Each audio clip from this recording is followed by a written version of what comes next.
Now, the second one we're going to be looking at is the Exchange Reliance Ratio. And the concept here is funds. We saw that inter-exchange flow. Well, let's say you're a very large exchange and someone deposits, 1,000 Bitcoin and you've got 1 million Bitcoin. Well, that 1,000 Bitcoin is kind of small relative to your balance. And if more funds flow from your exchange to somebody else's, it's all relatively small compared to your balance. Nothing to really, kind of be concerned about.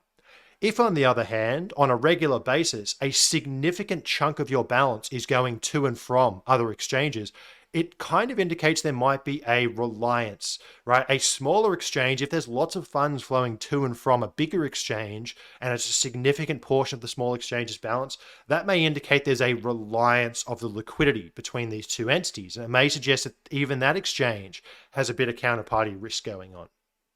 So what we look at is the 30-day net flow of the total amount of coins flowing in or out from an exchange and compare it to its balance. Now, this one can trade between +1, meaning that we've got overall net inflows, or -1, meaning that there's net outflows.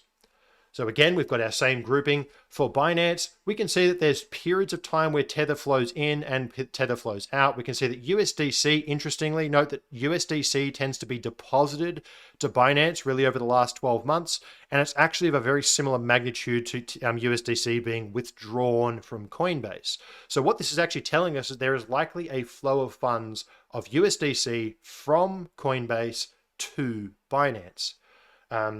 Now, the other thing to note is that most of the other traces tend to oscillate around zero, right, for both Binance and Coinbase. And really what this reflects is that these two exchanges are so large and their balances are so big that they're not really reliant on any other exchange. That's really what this is kind of pointing out to. There is a relatively low degree of reliance on the liquidity on Binance to the liquidity of other exchanges, and same for Coinbase. Now, for FTX, we have this very, very angry looking red zone. This is because lots and lots of coins, and you can see this really started up when 3 Arrows blew up back in June 2022.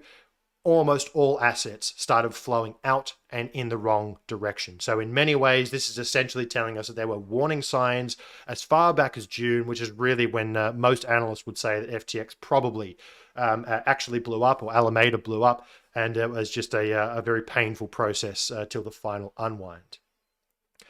Now, again, if we look at Huobi, we can see there has been, for a sustained period of time, a relatively significant amount of fund flow. We can see ETH in the background here in purple is starting to see significant outflows towards other exchanges. Likewise for USDC, periods of USDT. So again, it's just one of those things to just be a little bit aware of, that there is, in fact, relative to Huobi's balance, which we saw before is declining, there is a relative amount of funds flowing towards other exchanges, out of Huobi and towards other exchanges.